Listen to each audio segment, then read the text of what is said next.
pertanyaan yang sangat penting. Pertama, bagi komunitas sains, bagi komunitas fisika, tentu saja penemuan ini, analoginya saya selalu katakan ini seperti batu bata terakhir dalam tumpukan bukti kesahihan teori relativitas umum Einstein ya. Orang sudah lama menunggu-nunggu batu bata ini gitu. Tapi teknologi baru bisa memungkinkannya sekarang. Jadi sekarang ibaratnya komunitas fisika ini baru bisa bernapas lega. Oke, ternyata sudah lengkap semua bukti kebenaran teori relativitas umum Einstein.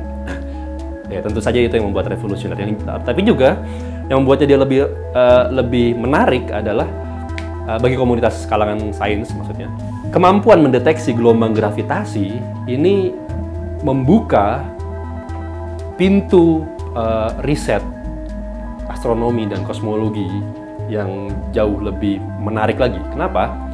Artinya kalau kita sudah bisa mendeteksi gelombang gravitasi, maka kita bisa menggunakan hal tersebut, keberadaan gelombang gravitasi, untuk mendeteksi misalnya bagaimana sejarah awal alam semesta. Atau kita bisa mendeteksi misalnya keberadaan objek-objek kosmologis lain yang selama ini sudah terprediksi tapi belum terdeteksi. Misalnya cosmic strings atau supermassive black hole lain, atau juga mengenai teori inflasi kosmologi. Mereka semua bisa kita pelajari dengan menggunakan instrumen gelombang gravitasi. Jadi ya ini merupakan suatu hal yang sangat promising ya. Yaitu bagi kalangan sains, bagi kalangan fisika. Kalau ditanya apa kegunaannya bagi kalangan awam, bagi masyarakat lain, ini tentu pertanyaan yang sulit bagi kami ya.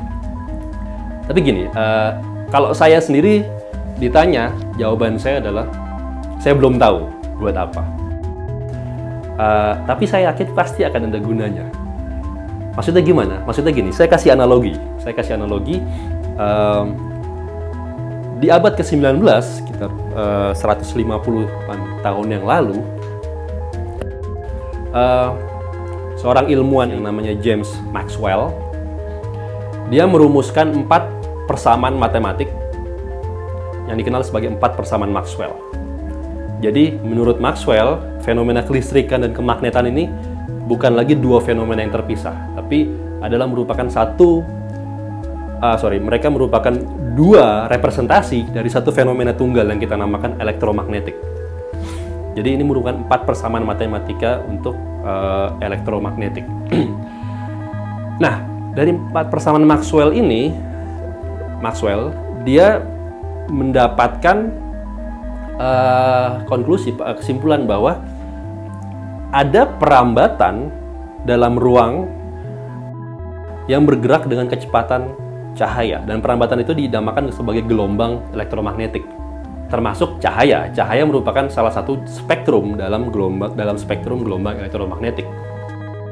Oke, di tahun sekitar 1840-an 50-an, temuan Maxwell ini merupakan temuan matematis yang sangat abstrak. Orang tidak tahu apa kegunaannya, apa manfaat praktisnya. Tapi sejarah membuktikan bahwa 100 tahun kemudian, yang namanya gelombang elektromagnetik, di mana di situ ada cahaya, ada sinar X, ada sinar gamma, ada gelombang radio, ya, ada gelombang ultraviolet, infrared, dan sebagainya. Ini merupakan landasan bagi teknologi modern, ya kan? Tidak ada peradaban modern di bumi ini sekarang yang tidak berlandaskan pada cahaya, pada listrik, ya kan? Tidak ada peradaban, tidak akan ada yang namanya televisi, handphone, sinar X untuk keperluan medis, sinar gamma untuk keperluan medis, dan sebagainya, jika tidak ada persamaan Maxwell tadi. Jadi bisa dikatakan penemuan Maxwell ini, meskipun di era itu tidak punya aplikasi praktis, tapi ini membuka jalan bagi peradaban modern berikutnya. Jadi secara optimis saya bisa mengatakan, meskipun penemuan gelombang gravitasi di tahun ini tidak punya aplikasi praktis, saya bisa mengatakan mungkin 50 tahun ke depan atau 100 tahun ke depan, teknologi dan peradaban modern akan bergantung pada teknologi teknologi gelombang gravitasi. Sebagaimana peradaban modern kita saat ini bergantung pada teknologi yang gelombang elektromagnetik yang telah ditemukan Maxwell 150 tahun sebelumnya.